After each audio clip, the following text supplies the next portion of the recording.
All You right. ready? Yeah, our next presentation is going to be from Teresa Potter, who is an OCAGE teacher consultant and a National Geographic certified educator. Teresa is currently an instructional coach at Kenneth Cooper Middle School in the Putnam City School District, and she will be following Dr. Klein's presentation with a lesson plan on Jerusalem you'll be able to take back to your classroom. Related to Dr. Klein's presentation, Teresa has also developed materials on archaeology as part of her role as a Colonial Williamsburg master teacher, though her presentation today will be on Jerusalem's significance in Judaism, Christianity, and Islam. We're so fortunate to have Teresa involved with OCAGE and to have her presenting here this evening. Thank you so much, Teresa, for being with us, and I'll turn it over to you as soon as you're ready. All right, I think I'm ready.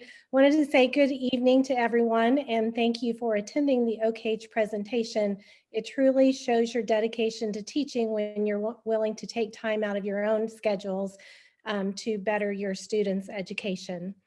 And I also wanted to thank Dr. Klein. You gave an incredible presentation with a lot of content, so hopefully I can find ways that you can adapt the content in your classroom. Of course, there is going to be some overlap, but again, I'm trying to find a way to simplify some of the content, and hopefully this will be a lesson that you can take back and adapt in your own classroom. Let's see.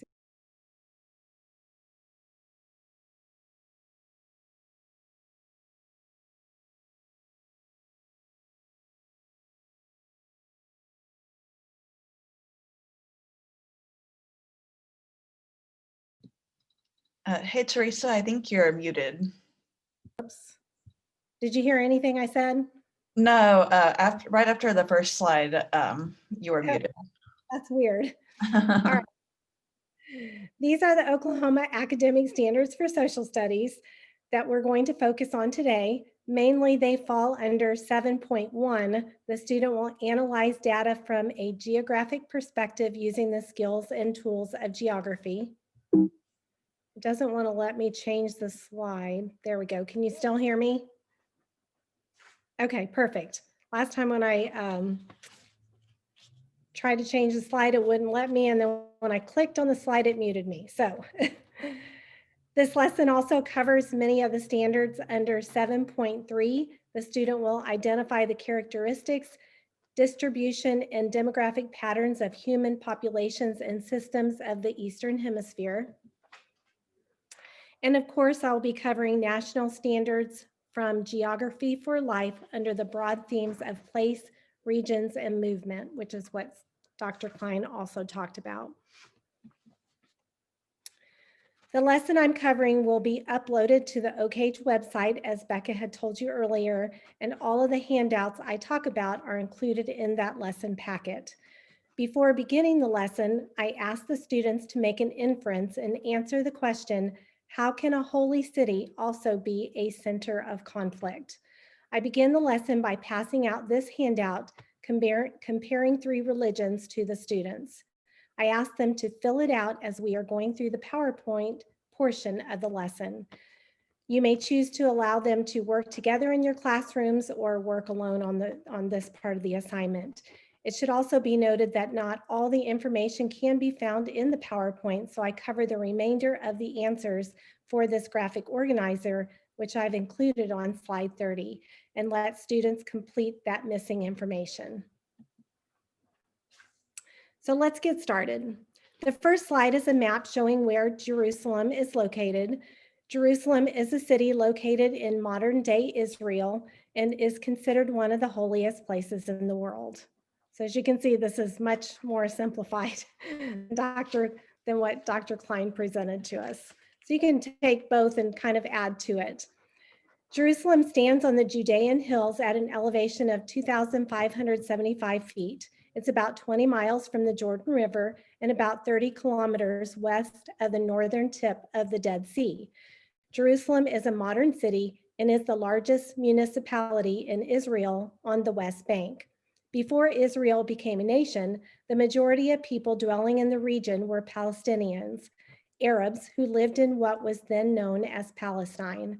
On May 14, 1948, Israel was officially declared a state, marking the first Jewish state in over 2,000 years.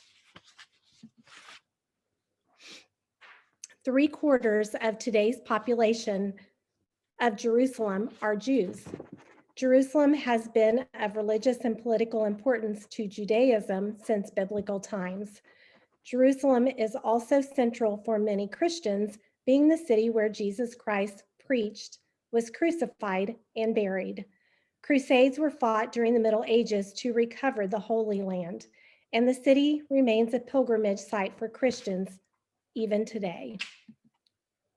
To honor God, the Jews built over the ages a series of temples in Jerusalem, which became the focus of Jewish religion and practices. When Jesus came to Jerusalem, Herod's temple had just been built by Herod the Great. The eastern portion was named after King Solomon, and the part to the south, which overlooked the valley of Kidron, was called Royal. On the east side of the high corner was possibly the pinnacle of the temple. There were 8 gates leading into the temple. Anyone was able to enter the outer area, which was called the Court of the Gentiles. The actual temple was enclosed by a balustrade, and at the entrance to it were warning notices saying that foreigners have freedom of access, providing they don't go beyond the balustrade, which went all around the center. No uncircumcised could cross without incurring the death penalty. Today, the Western Wall, or Wailing Wall, is all that remains of the temple. So here's a picture of that Wailing Wall. The Wailing Wall today is a place of prayer and pilgrimage, and it's sacred to the Jewish people. The Tanakh is known as the Hebrew Bible or Old Testament. It is a collection of writings that was first compiled and preserved as the sacred books of the Jewish people. The Torah, also known as the 5 books of Moses, is the most sacred of the Hebrew Bible. According to Jewish tradition, it was given to Moses by divine dictation over 3,000 years ago on Mount Sinai. Among other things, it contains 613 instructions from God, including the 10 Commandments. Other important Jewish religious sites in Jerusalem are King David's tomb, the Jewish cemetery, and tombs of the prophets. A cultural symbol used to recognize Judaism is the 6-pointed star, like the one on Israel's flag. Let's now focus on the Islam religion. Muslims consider the Quran to be verbatim of the Word of God, and they believe it follows the 5 pillars. The 5 pillars are 1, the testimony of faith; 2, prayer. They have 5 ritual prayers that must be performed every day. 3, giving, or what we call tithing. A certain percentage is given every year. 4, fasting. During the Ramadan in the 9th month of the Islamic calendar, they must not eat or drink from dawn until sunset.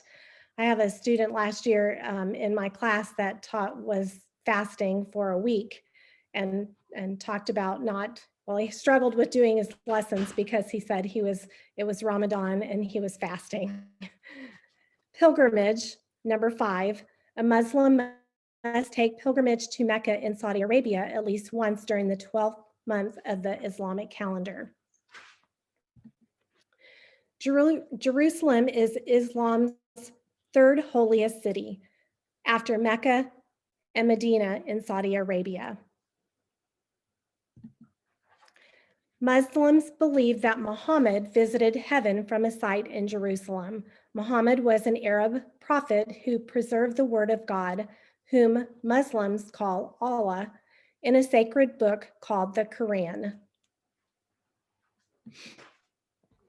At this spot in Jerusalem, a golden domed shrine called the Dome of the Rock was built. The cultural landmark covers the stone from where Muhammad ascended to heaven. Today, Muslims visit the Dome of the Rock for religious purposes. Another Islamic religious site in Jerusalem is an ancient mosque called Al-Aqsa. A mosque is a building where Muslims pray. So again, just simplifying it so that students understand it and can have that comparison. The Temple Mount, known to Muslims as the Noble Sanctuary of Jerusalem, is located in the Old City of Jerusalem. For thousands of years, it has been known as the holy site in Judaism, Christianity, and Islam. The green and white flag of Pakistan is represented with a crescent moon and a star. The flag symbolizes Pakistan's commitment to Islam, the Islamic world, and the rights of religious minorities. The third religion, and perhaps the one that you are most familiar with, is Christianity. Christians also consider Jerusalem a holy city.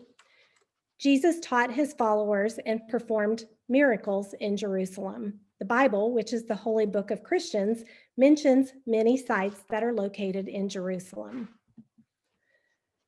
The Via Dolorosa, or Way of Sorrows, is a processional route in the Old City of Jerusalem.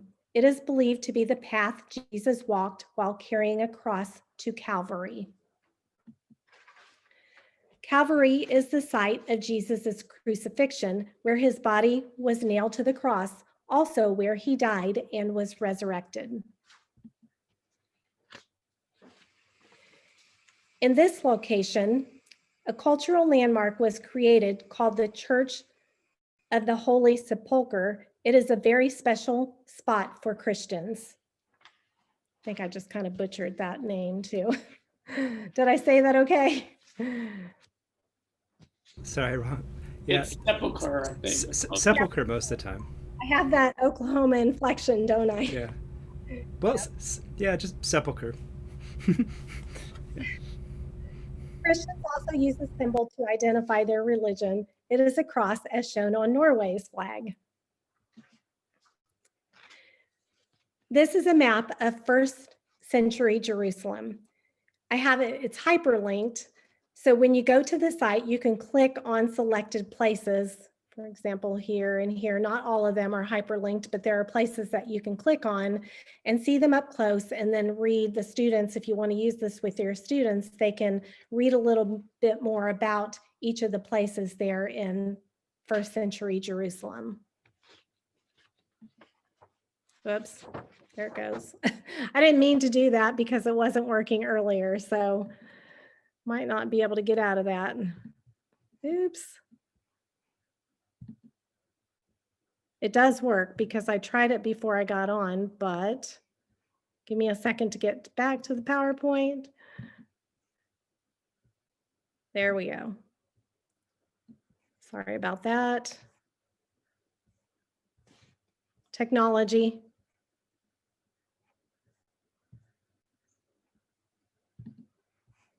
There we go. Can you guys see that okay? Okay, perfect.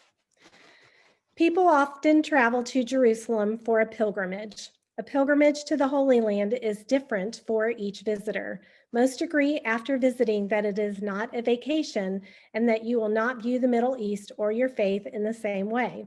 That's probably the question I should have asked of Dr. Klein.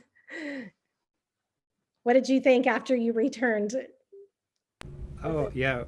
Well, we can talk more about it afterwards, but I just taught a whole class on pilgrimage. And so there are lots of interesting questions about personal experience, transformation. For many people, it is transformational, but there are also those who want some kind of transformation, go there, and then don't have it. And then there's this question of like, well, what's wrong with me as a religious person if I'm not inspired by this place that was, is central to my faith? So it can have a lot of different kinds of effects on people. Right, on the slide that you're looking at, this is a list of pilgrimage sites that are shared by Christian, Jewish, and Muslim faiths.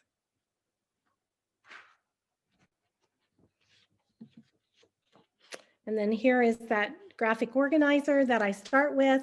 So at this point, I would go through the graphic organizer and help fill in the blanks with the students for the portions of it that they are missing.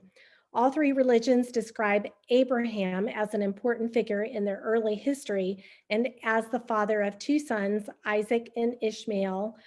Jews consider Isaac to be their ancestor, and Arabs consider Ishmael to be their ancestor. Jesus also lived in this area. The three share a common history and geography. I'm going to show, I've hyperlinked the coexist picture to a video which will give you more insight to the three religious commonalities. It's a short but really meaningful video, so I'm going to give you an opportunity to watch that right now. Well, goodness, when I want it to work, it doesn't work. There we go. Becca, can you see the video okay? Yeah, I can see it off to the side of the screen. Let it filter and then.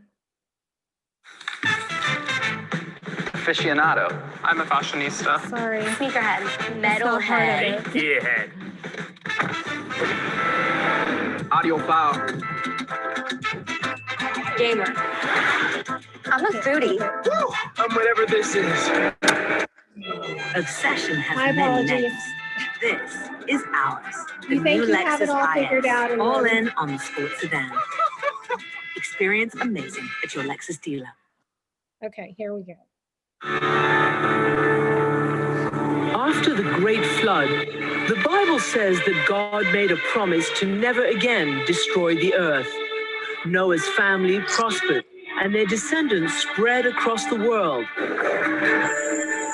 But Noah's drunkenness and the bad behavior of his sons had greatly displeased God. Still unsatisfied with his creation, he set out again to find the one man that he could trust above all others. He tries Adam and Eve, and that fails. He tries Noah, and that fails. He's searching for a human partner.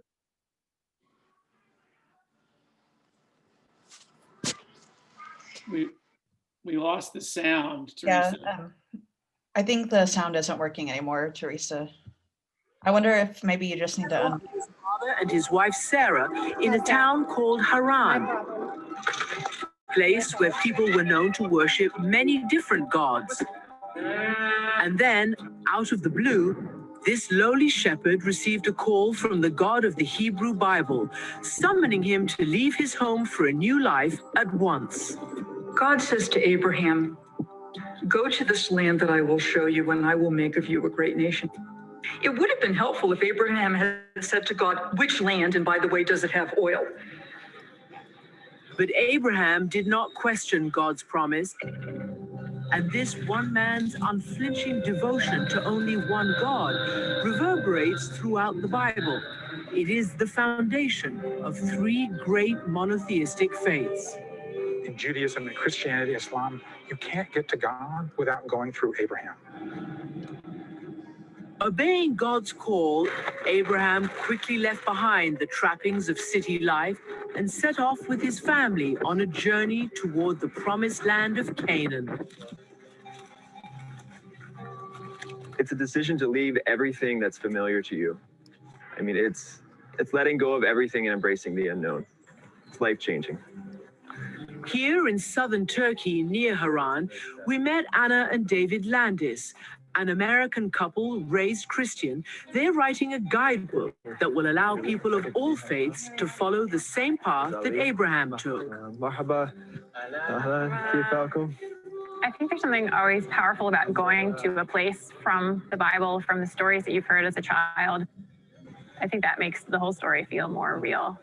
Abraham took this journey 4,000 years ago, and now we're just dusting off his footsteps and inviting people to experience that story today.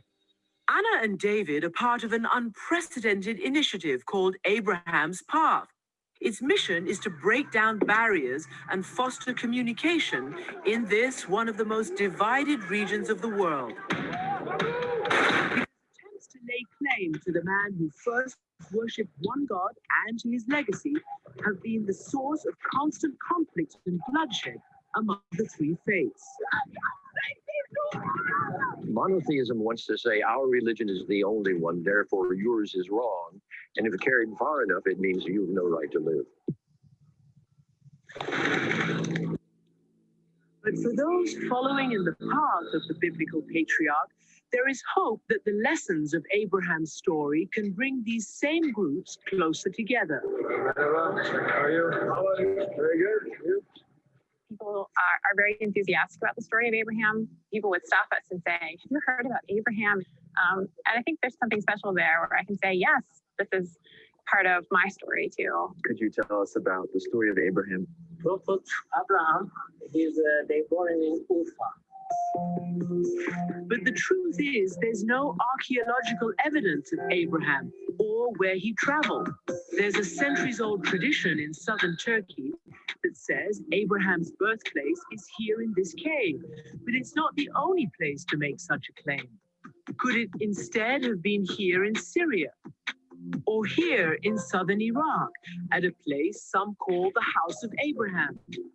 But the architect behind it was Saddam Hussein, so that timing is just a little off. Was he born in Mesopotamia? Was he born in Turkey? Where was Abraham born? Yes, I mean, Both. he's born in Mesopotamia, travels to the Promised Land, goes down to Egypt, and come back. So the story is trying to connect him, I think, to the entire arc of the region.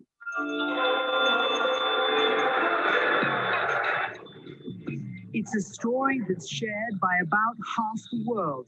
Abraham's path will eventually wind through 10 countries. Our next stop is in the biblical land of Canaan, in what is now Israel and the West Bank. My guide on this part of Abraham's path is Avner Goren, an Israeli archaeologist. If somebody is seeking for getting back to roots, coming back to be in touch with God, the desert is always the place. It's always kind of shocking to me that these immense stories that more than 2-3 billion people actually believe in, Christian, Jew, Muslim, there's not a rock that connects them. You're an archaeologist, doesn't that sort of trouble you? Of course, I would love to have much more concrete remains of Abraham, but the meaning is so strong. I think that I can cope with the fact that archaeology is poor here. Hello, marhaba. On the path, we met a young shepherd, and as it so happened, what's his name? It's okay. Hi. Ibrahim, marhaba Ibrahim. Abraham, yeah.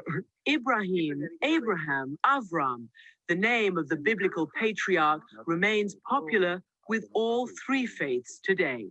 We have so much in common, believing in the same father and being from the same family and sharing a lot of the values. The story of how this extended family came to be begins with heartbreak.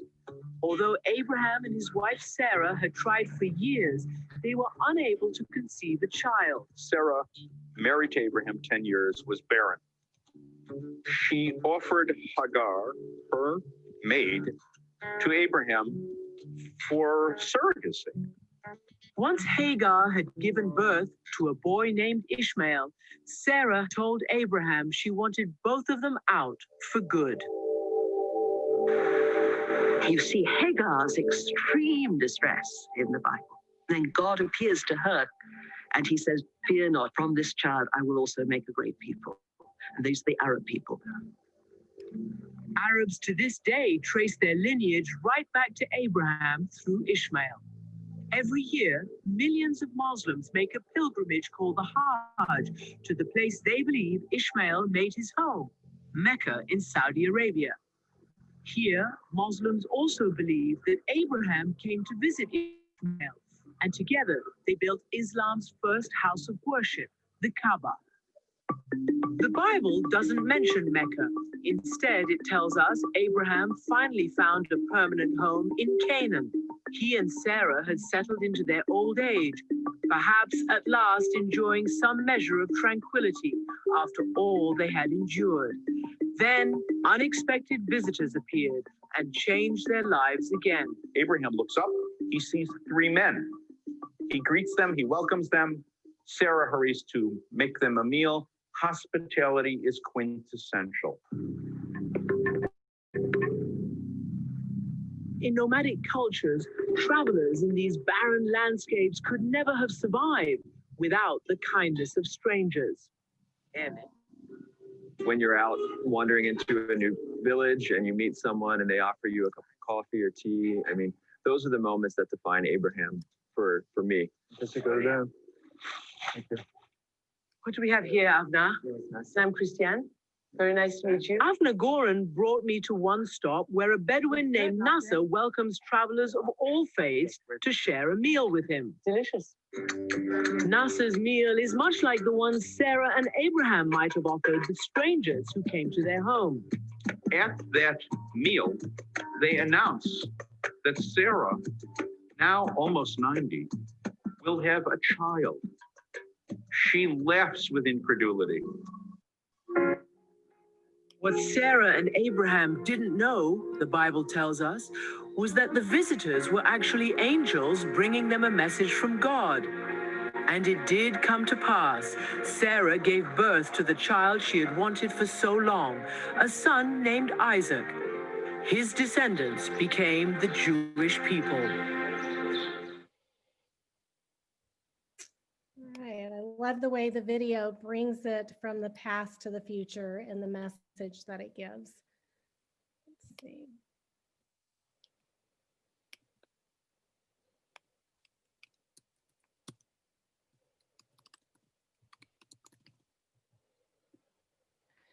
All right, so after showing the video and making sure that everyone has their graphic organizer filled out, I distribute the dove pattern and explain to the students how to cut it out and fold it. It's easiest to cut out the entire image and then fold it in half to cut the tail. And I'll show you all this once I take my PowerPoint down at the end of the presentation. I asked students to write a summary of the similarities of the three religions on the dove. They should include as much from the graphic organizer, PowerPoint, and video as possible. Students can also decorate and add picture representations on the other side of the dove. And I have an example to show you as well. Here we go, am I not in presentation mode again? So I can see the PowerPoint. Okay, there we go. For part 2 of the lesson, we then focus on the conflict in the region. I use this graphic to show how the Palestinian-Israeli conflict has dragged on for more than 115 years, with both sides claiming historic and religious ties to the land. The disputed area stretches over 100,000 square mile landscape, sitting between the Mediterranean Sea and the Jordan River. There seems to be no resolution to the dispute, and it has had far-reaching implications. As you can see on the map on the slide, over the period of conflict, Israel's land has gradually increased, while Palestinian land has gradually decreased. Here is a map of the turbulent West Bank. It is governed by the Palestinian Authority, but occupied by Israeli military, and now 60% under Israeli control. The Israeli military limits Palestinian movements and places of residence. Gaza is another highly disputed area.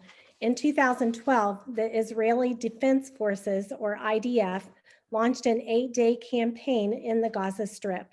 This began with the killing of the chief of the Gaza military, Ahmad Jabari. It was then preceded with a number of mutually responsive attacks. During the course of the operation, the IDF claimed to have struck more than 1,500 sites in the Gaza Strip. According to the UNHCR report, 174 Palestinians were killed and hundreds more were wounded. Violence once again erupted in the summer of 2014, and the area continues to be volatile today.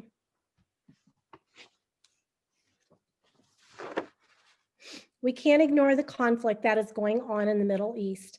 Christian leaders who met in New York to support Israel say the Hamas conflict is a defining issue of our time.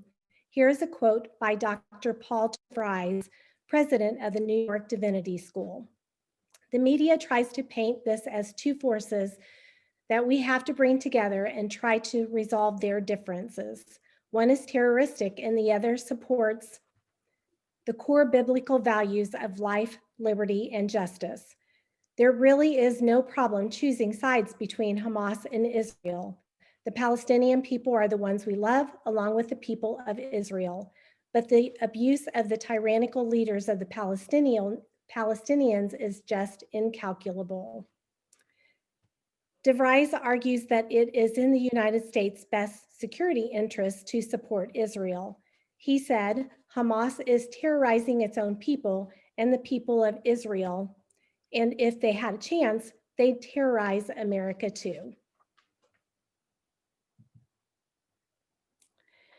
At this point, after talking about the conflict in the area, I pass out primary sources of different people to groups of my students. I usually put them in groups of 4 or 5. I have them read each of the primary source documents about the people that are living in the area, analyze them and answer questions about it, and then write an I am poem to express the thoughts and feelings of their person. We're going to look at the first one of the primary sources together just to give you an idea of what they're like. This one was written by Amir Ayub, and they say it's about Naima Azim, who is 12 years old. She says, life under wars is so hard because there are people being killed every day, and most of them are children as young as me. They haven't lived their time yet. I always think, when will this stop? I want to live a normal life. 66 years of occupation is too much, and 12 years of attacks is too much. I don't want to leave my country. I only wish it was a safe place to live. My friend Shahid's father was killed by Israelis before she was even born. She always talks about how hard it's been to never see your father. She says that if she had seen him just one time, it would have been enough. So her mother used Photoshop to create a picture of her and her father so that she could have a normal photo like every other girl has. Shahid's experience makes me worry about my own father. What would happen if he was killed by an Israeli airstrike? I started to have a phobia of loud sounds. When I hear a door slammed, I scream. I always think it might be an airstrike. Even fireworks become scary for me. So again, having them in groups, I have them think, analyze the primary source document, and then answer the following questions. What worries do you think these people have as a result of the instability and conflict in the area that they live? What kinds of things have these people seen going on around them? What do you have in common with these people? And what are some ways in which war and violence affect children over the course of their lives? After they've answered the questions and discussed it together, I have them write an I am poem. I really stress to the students to avoid repetition in their writing and make sure that they write complete thoughts and phrases, not just one answers. So they're going to have to make some inferences because not every portion of the poem they're going to find in their reading. And here is a class example for Naima Azim. Let me grab that back here. They wrote, I am Naima Azim. I do what every 12-year-old does. I hear sounds of war. I see children and innocent people killed. I want to live in a safe place, but this is my home. I am 12 and afraid. I use my words to make change. I feel sorry for my friend Shahid. I touch her hand when she's scared. I worry about my own father. I wonder if he will be killed by Israelis like Shahids. I am 12 and afraid. I understand our countries have always been at war. I say no more. When will this stop? I dream of a world united in peace. I try not to scream when there is a loud noise like fireworks. I hope to someday live a normal life. I am 12 and afraid. So you can see Those turn out really great. Some of the other primary source articles are business people and teachers and things like that. So a really cool lesson to do with your students. And then as an assessment, I asked students to write an argumentative essay to answer one or both of the following questions. The first one is, how would you characterize the current level of trust between the Israelis and Palestinians? Do you think the two groups tend to perceive and interpret events in the same way? And the second question goes back to that original question that I asked, but now they've gathered more information, and that is Jerusalem a center of peace or a center of conflict? And then explain your reasoning, explain why. So that concludes my presentation. I know I didn't take as much of the time. I do want to stop sharing and show you the piece of. So once I have students cut it out like this, I have them fold it in half so that the tail part is on the outside.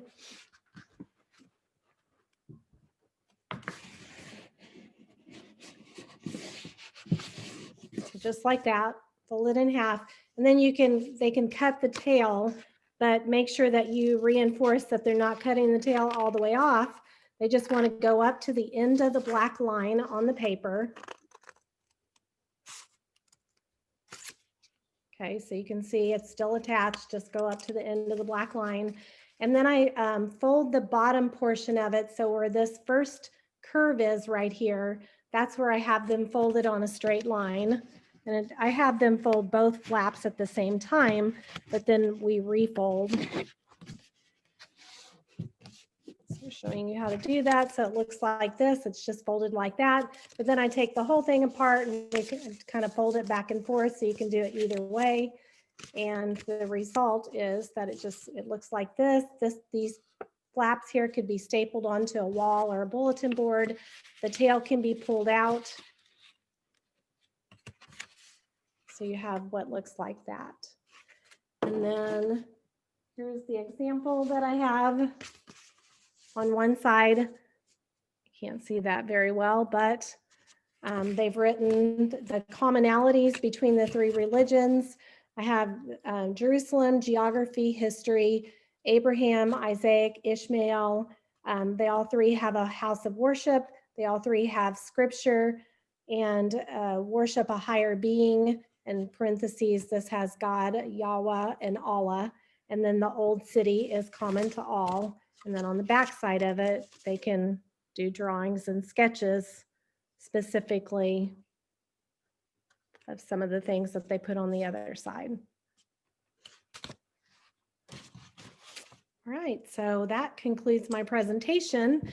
So we'll open it up to any questions that you might have.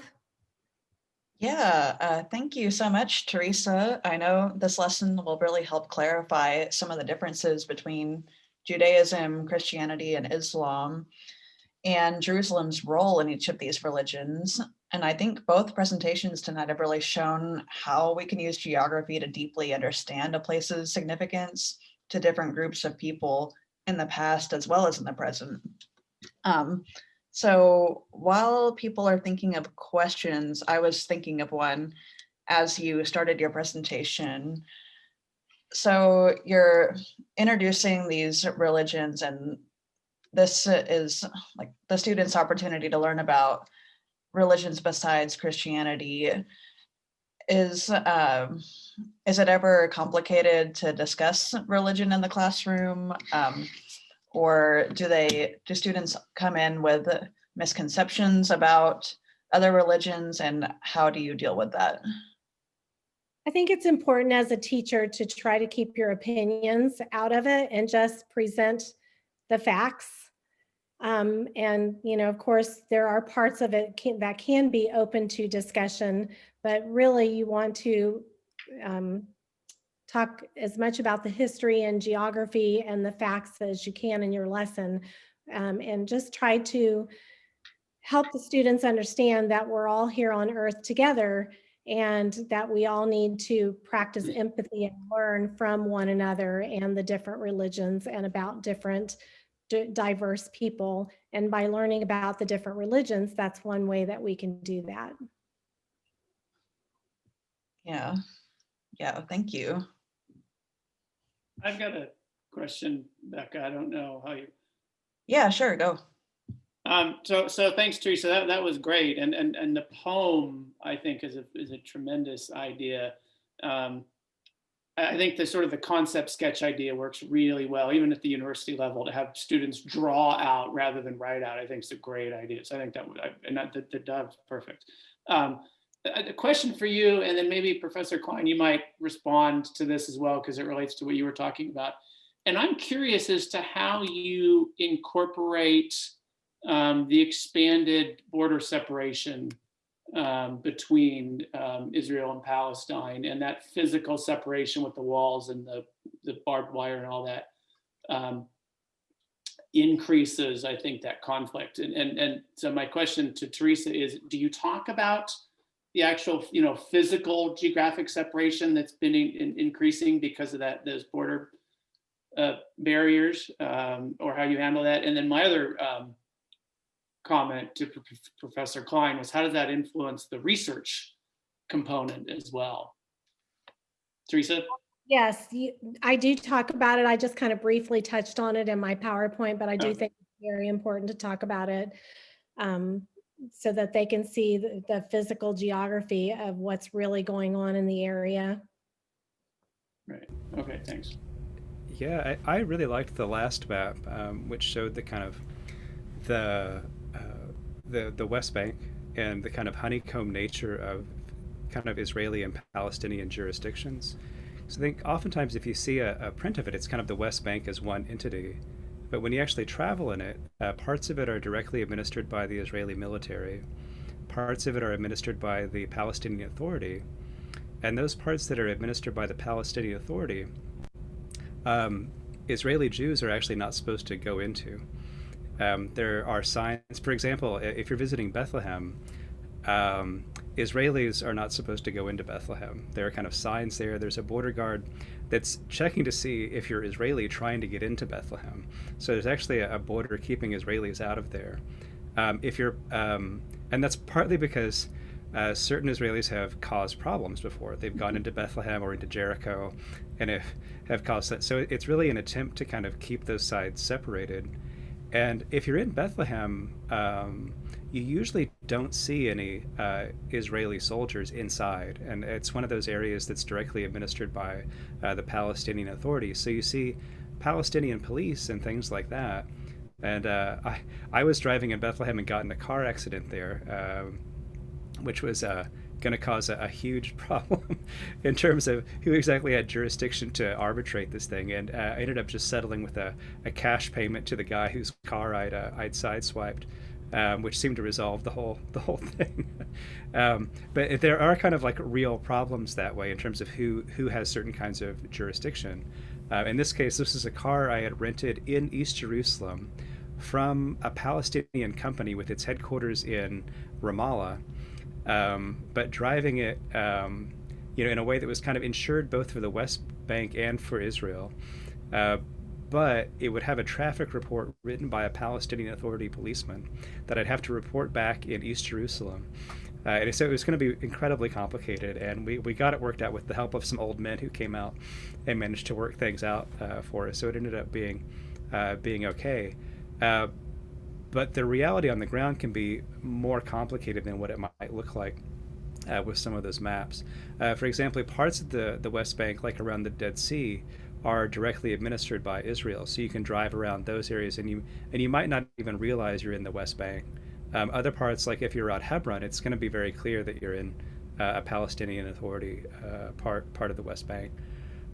So that can be So yeah, those things are a little bit complicated. I don't think everyone realizes that certain parts are actually off limits to Jewish Israelis who might want to get in. Another thing that I think can be kind of complicated too, thinking about East Jerusalem and parts of Israel proper that are primarily inhabited by Arab Israelis, is that there's a significant Christian Palestinian population too. It's 10 to 20%. But in Nazareth, most of the Arab population is Christian. In and around the old city, there are a lot of Arab Christian families, and especially around Bethlehem, whose ancestors go back. They're not recent immigrants. They've been there.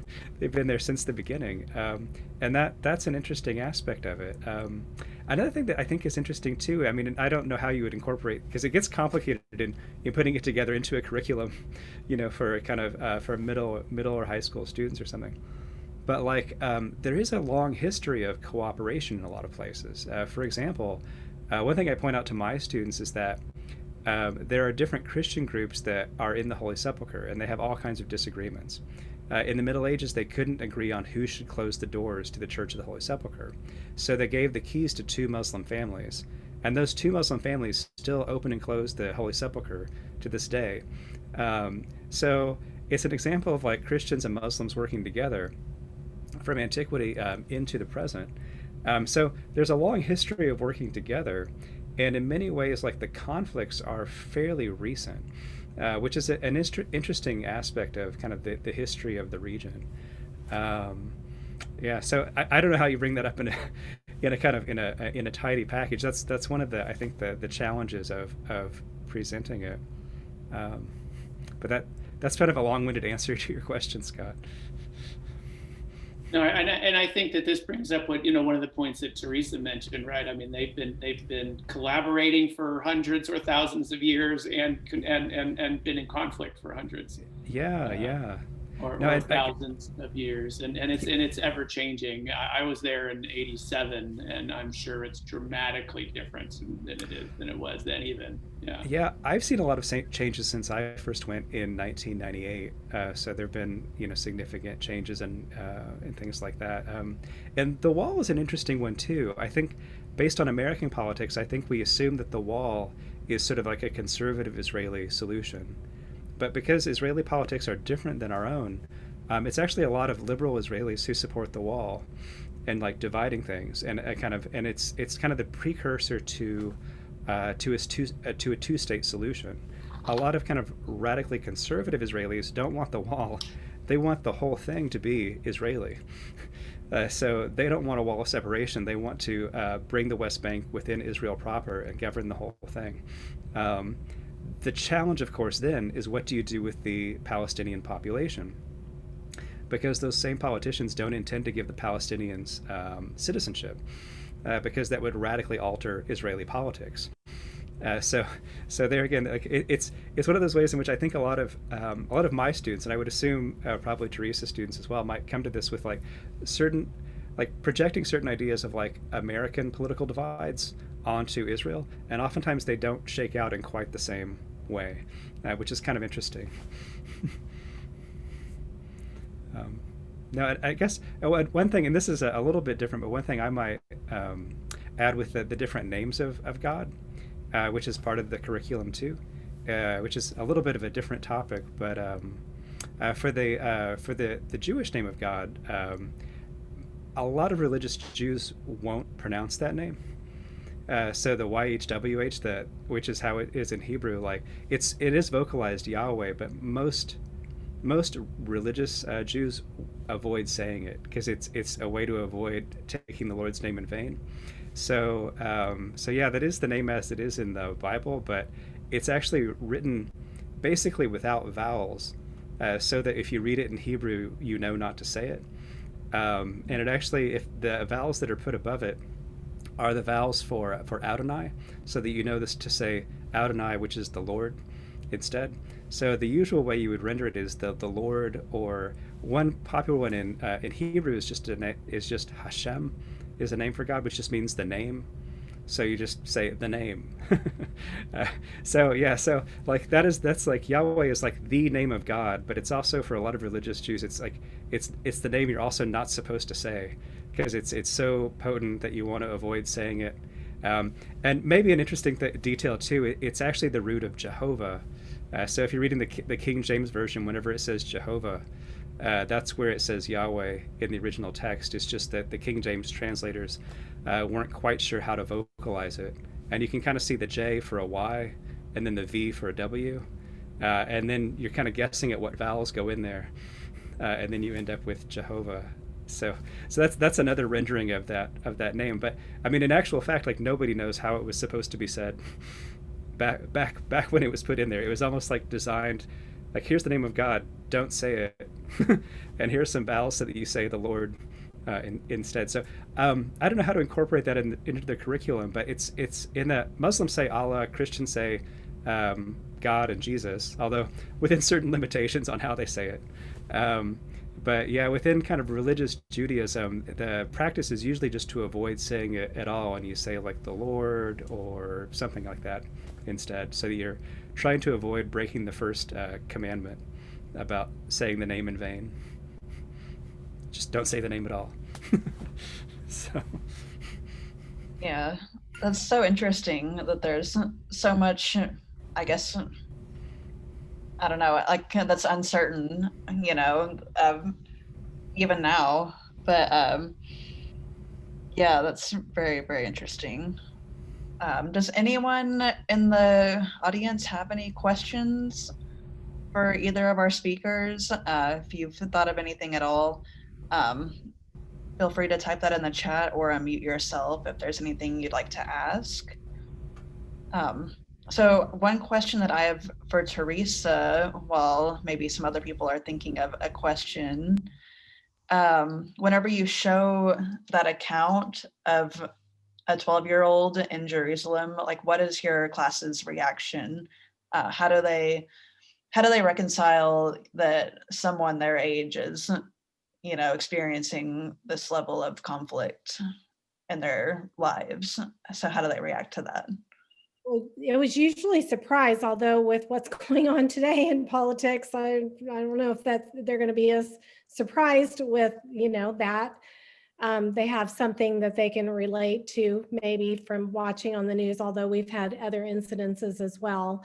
But yes, they're usually surprised. You know, of course, I talked about the length of time that they were in, you know, dispute, and that they're still it's still a volatile area today. But again, hearing, and that's why I always start with that one. That's the only one that is actually a child's narrative of what's going on.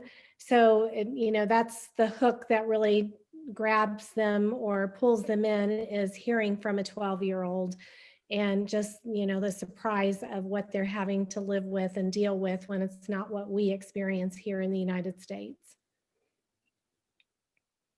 Right. The other primary sources are adults. Yeah, yeah. Awesome. Teresa, I don't know if you saw it, but I put in the chat. There's a series that BBC did called My Life, My Religion. Okay. And they have one for each of the Abrahamic faiths, and I think they also have maybe Hinduism. But anyways, I show those whenever I teach this to my 7th graders, because it's kids talking about their religion.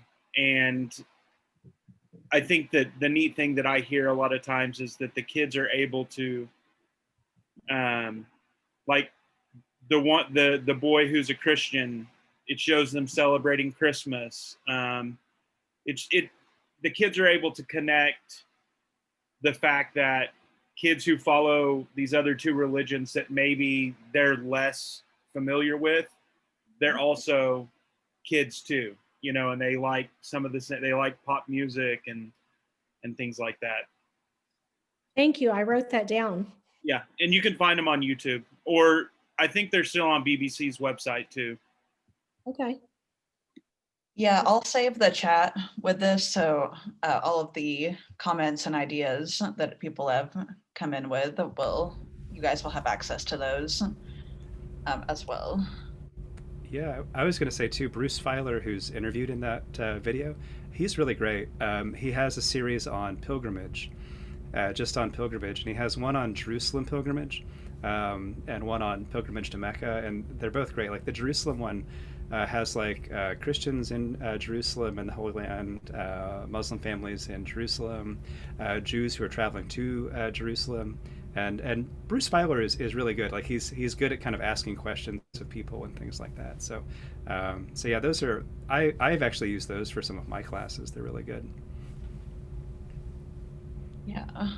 Well, I haven't seen any questions come through the chat just yet, but maybe while people are thinking of something, one thing that I'm kind of wondering, and maybe Dr. Klein, you could address this first, and then Teresa, you could go next, but kind of to bring this back to current events, what do you see the future of Jerusalem and like the post-COVID world if we ever get there? You know? Yeah, well, it's interesting. Yeah, I mean, one of the things that was really interesting for me living in Jerusalem, and the Albright Institute where I was is just over the boundary in East Jerusalem. And we were kind of talking about like hard boundaries like around Bethlehem and some of the walls and things like that.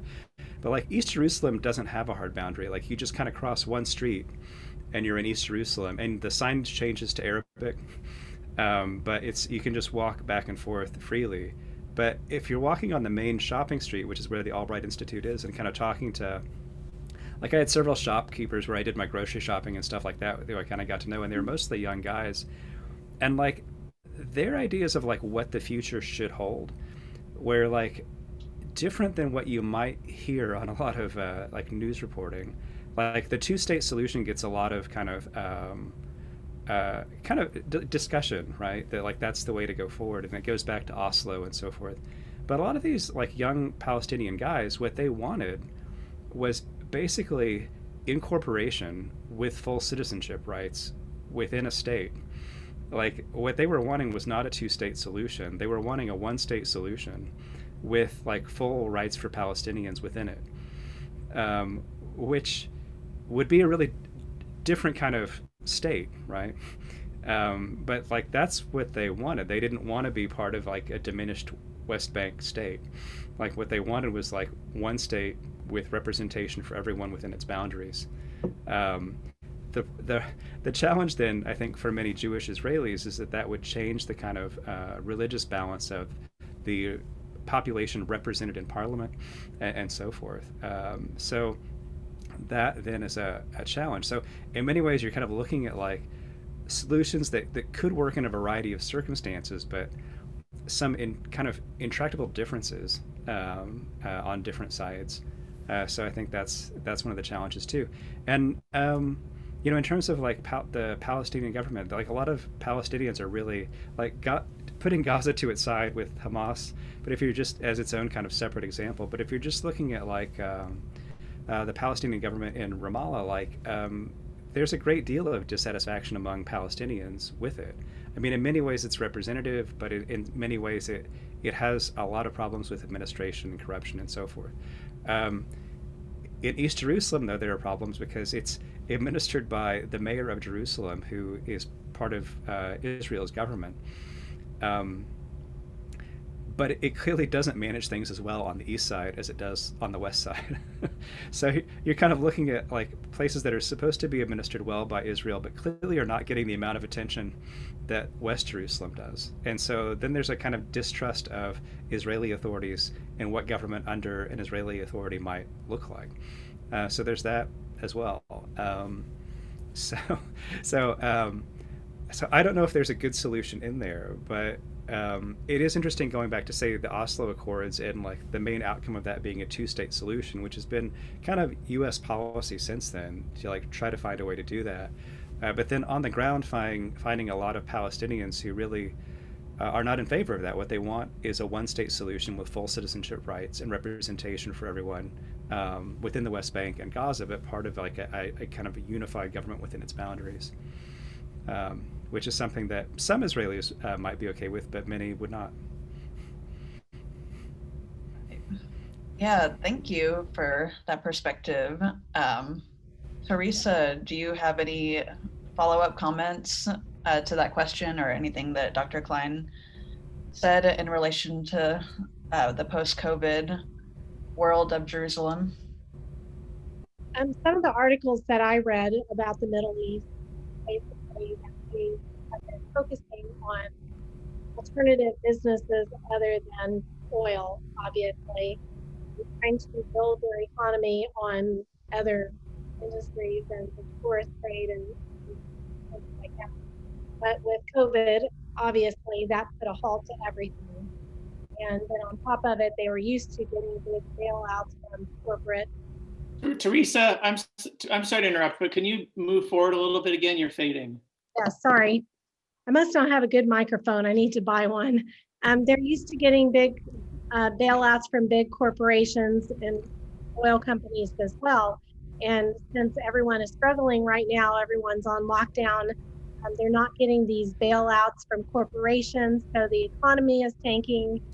So they're going to be struggling even more. And of course, the struggles of the people, that increases conflict as well. So it just seems kind of grim right now for the future. Yeah. Yeah, I mean, to kind of follow up on what Teresa was saying, I think a lot of visitors to Israel don't realize is how many Arab Israelis and Palestinians are involved in the tourism business. So a lot of bus drivers, a lot of restaurateurs, and things like that are Arab Israelis or Palestinians. So they benefit a great deal from that kind of business and that kind of trade, and most of them want kind of business to continue as it has been, and so are very, very much invested in a kind of peaceful state and things working well, so that people come and continue to support their businesses and so forth. And I think a lot of visitors, like, it may not be so obvious, if you're traveling and finding a tour bus and going places, whether your bus driver is an Arab or Jewish or what. But if you're there for a while, you can kind of tell based on language and culture and so forth, right? So there is an investment, I think, from a variety of sides for kind of peace, in part because of the tourism economy in Israel and in parts of Palestine, including places like Bethlehem and Jericho. I want to bring up something slightly different, Becca, if that's okay. Yeah. And this comes from being a physical geographer and trained as a climatologist. Listening, Ragnar, to you talk about East Jerusalem and the administration reminds me that water issues are fascinating there. Not only is there a climate change angle and water scarcity, and the population increase is exacerbating the water shortage issue, which would be a great topic on this conflict cooperation angle if you're looking for something in the classroom. But the other point is the level, the amount of high level water agreement is actually quite shocking. And Professor Klein, maybe you want to comment on this, more than I do. But to see, Israel and Jordan, which hate each other, Israel and Syria, which hate each other, working together on Jordan River water policy, to me has always been really fascinating. And then you throw in climate change and physical geography. Anyway, if you're thinking about something other than religion, where you've got religion covered in another lesson plan, you can take what Teresa's got as a framework and actually put in some physical geography components because of the water issues. Yeah, I don't know if I have much to add to that, Scott, after what you said, but yeah, there is a great deal of cooperation. The state of Israel has some interesting ideas in terms of desalination and things like that, but that's a very expensive prospect still at this point. The cooperation with Jordan is actually kind of interesting, in that the Jordan River is important for both countries in terms of that watershed. If you're looking at Jordan, it's a big country, but most of the population is right up on that border against Israel, because that's the kind of best watered and most fertile part of the country. So.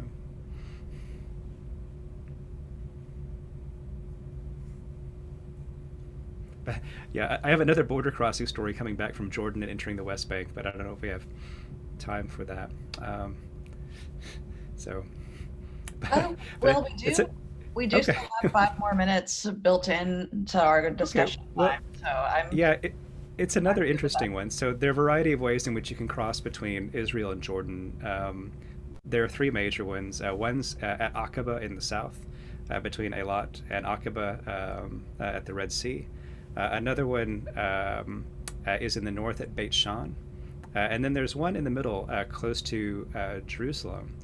The tricky part is that you're crossing from the West Bank into Jordan. And Israel regards that as an international boundary because they regard it as the boundary of the state of Israel. Jordan does not, because the final status of the West Bank for Jordan is still under dispute or debate. So it makes it interesting if you're crossing between those two states at that point, which I did a couple of years ago. I crossed in the north at Beit Shan and went to Jordan, went to Amman, I went to Petra like a lot of people do, and so forth.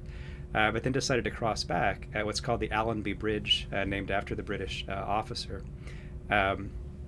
And showed up at the border in Jordan and didn't have the right kind of passport, kind of stamp in my passport because of where I'd crossed before, which led to a long series of phone calls and things like that before they finally let me back in.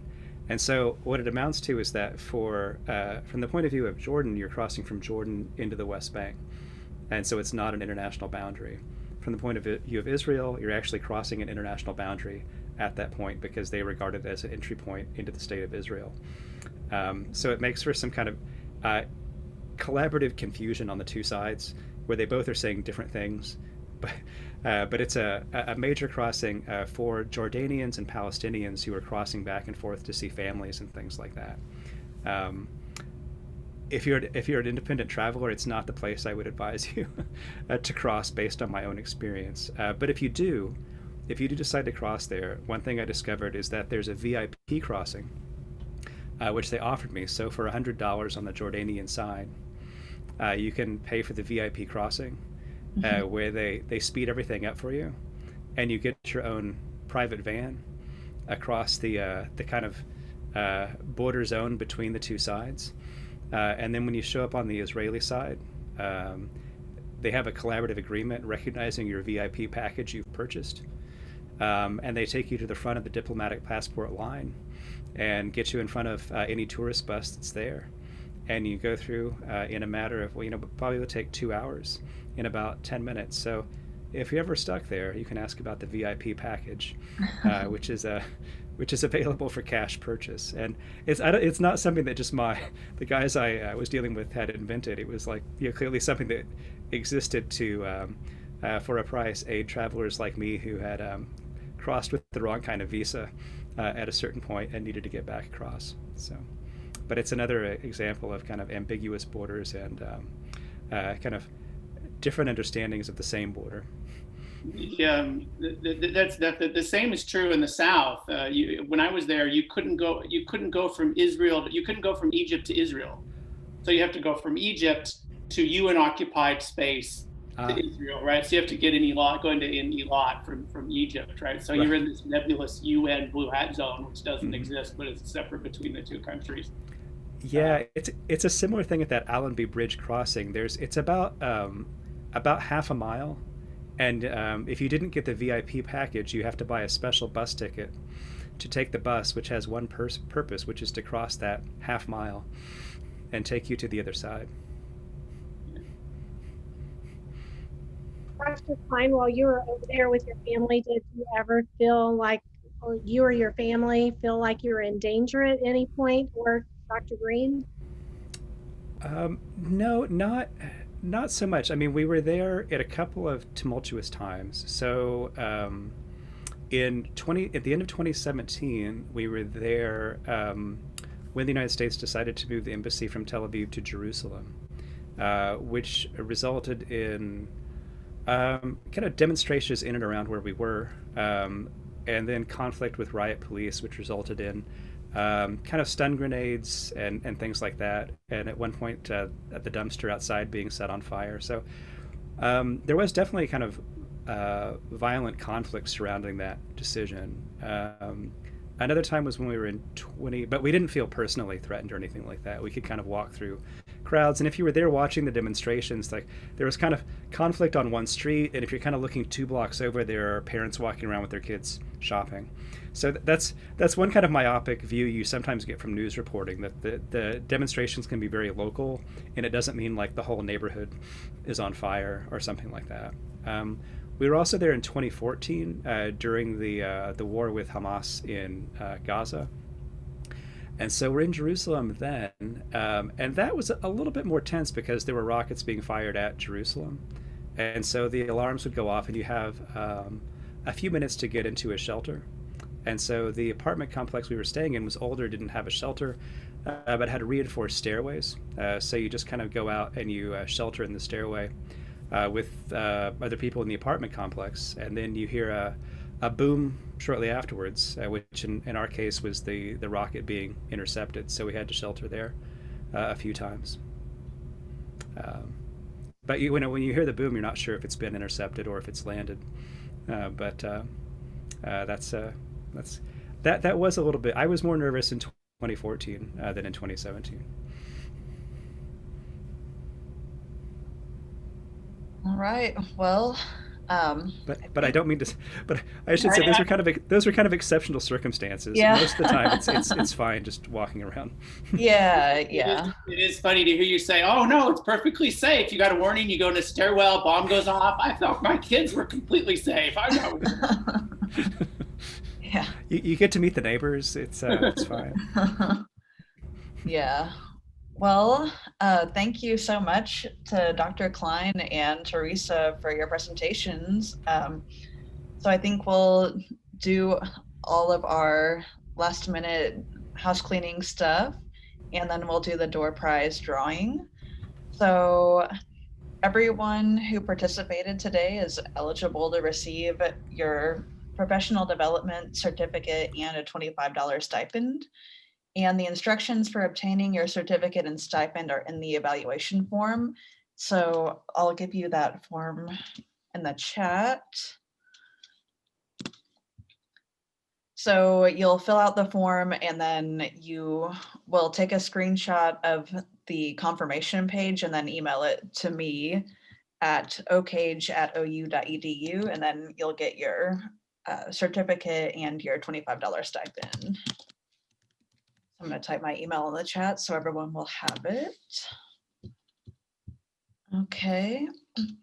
If you're interested in developing a lesson plan on what you've learned in this workshop, you will be eligible to receive an additional $25 stipend, and you can just email me at ocage@ou.edu for more instructions, or if you have any questions about that.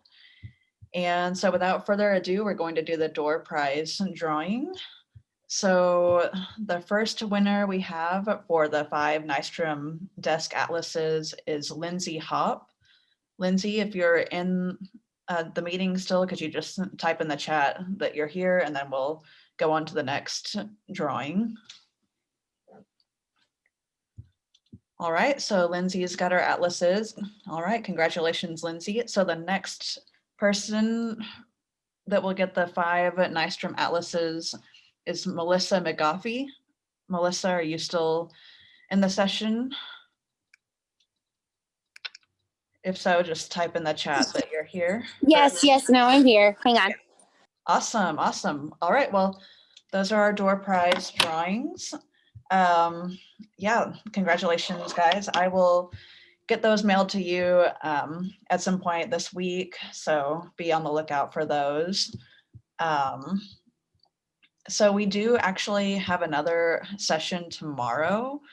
It's going to be at 4:30, and it will be on the spread of democracy and authoritarianism around the world. And this is going to be part of the Oklahoma Council for Social Studies conference. I will give you guys those details in the chat so you guys will be able to attend if you guys are interested. So give me just a minute to copy that.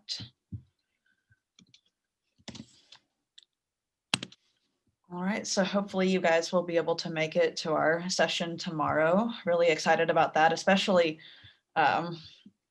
we were organizing this before all of the events on the 6th of this month, so definitely going to be some interesting discussion in that session. So we really hope you guys will be able to make it. So we do have a form that you guys can fill out if you want to request any specific topics for future professional development opportunities. Definitely let us know if there's anything specific that you want us to cover or address, and we can do that for you. I'll drop that link in the chat as well. So you guys have that if there's anything that you want more information about. Let's see. So OCAGE also has our giant maps. We have the giant maps of Asia, Africa, Europe, North America, and Oklahoma that you guys can reserve this semester. We have quite a few openings. So I will give you guys the link to the giant maps that you can request if you would like to use those this semester. Becca, can I jump in and ask a question? Yeah. So have there been, like, has anyone presented solutions to using the giant maps and social distancing and, making sure that the map is sanitized and things like that?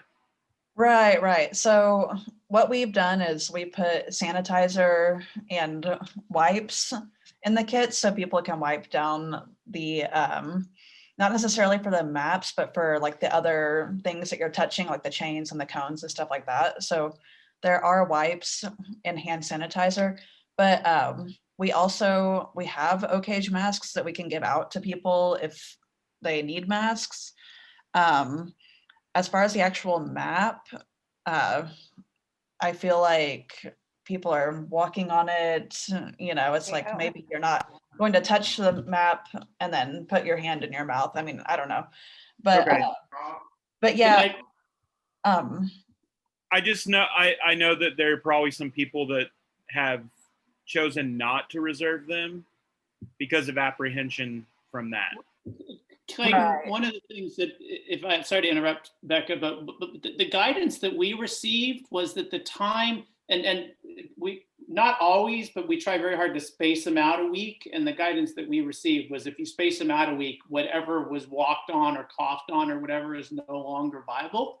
Okay. And so essentially it's a non-issue because we don't go from one school to the next school. There's enough of a lag there that whatever's going to be on it. Okay. Yeah. And then there's wipes and all that is in the kit. We put all that stuff in the kits too. Yeah. Well, and depending on the weather, people can bring them outside.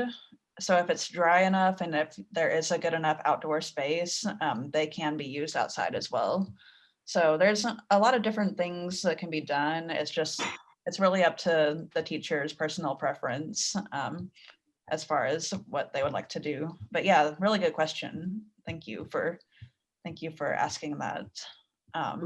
Becca, this is Susan. I've also got a Mars map and a moon map.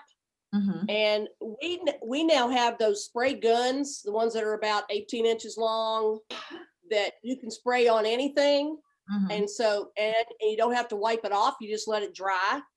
So that might be a good alternative if the stuff doesn't come off. And I don't imagine it would. I mean, if you can put Clorox wipes on it, you can put the spray stuff on it.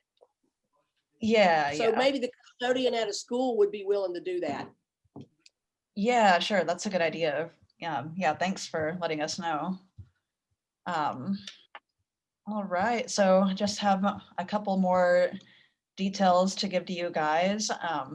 If you are not already an OCAGE member, or like if you just jumped into the session and didn't register, you can sign up to be a member. But a lot of you that registered had indicated on your form that you wanted to be added to the list. So if you've already done that, you've already been added.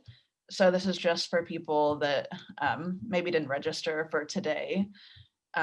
If you would like to go to our website and become a member, you'll get all of the updates about our programs and opportunities this semester. We are also on social media. I have all of the links in the chat for you guys. We have Facebook, Instagram, Twitter, and the recordings for these meetings will be on YouTube. So just be on the lookout for that. I think that's pretty much all I have for everyone. Is there anything else that our speakers would like to add, or anything, Scott, that you would like to add that maybe I left out?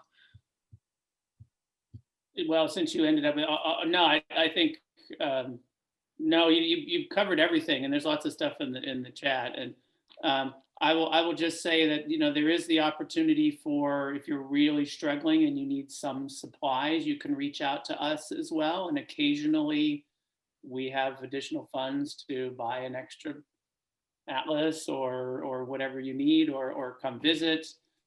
We do professional development activities with professors in the department. And so you've gotten an email about that, or you will following up. I just wanted to thank Teresa and Professor Klein for doing an amazing job and supporting OCAGE and Geographic Education. Well, yeah, thanks, Scott and Becca. It was nice to be able to come and talk to you guys. I'm also impressed with the idea of giant maps you can walk on. So I really want to see these. They're what's the Asia one? It's like 30 by 35 feet. Wow. 32 by 37. Isn't that what you said? That sounds great. Yep, they're really cool. Well, I remember when that first came out, and we were, they had the state conference, the national conference in Oklahoma City. So we got to use it, and there were a lot of kids whose parents were in the Middle East for the war at that time. I think it was Desert Storm then. So they had the best time going and walking where their dads or moms were stationed, and we sent them a picture. That's So it was really nice, and their parents said they really appreciated the kids being able to see where they were, and that we thought about them enough to send them a picture of their kid. Yeah. So if you go to the National Geographic website, Ranger, you can find lots of pictures of all of them. Oh, great. Yeah. That's awesome, Susan. I just wanted to thank you again, all of you, for attending. Again, dedication of teachers to attend a professional development until 7 o'clock at night. You guys are awesome. Yeah, definitely. Thank you so much to everyone for attending and being here with us. Definitely reach out to me if you have any questions about anything, or if there's anything at all that I can help you with. But yeah, thank you again for attending, and thank you again to our speakers, and we hope everyone has a good night. Yeah, thanks. See you guys. Thanks. Yeah, bye. Thank you.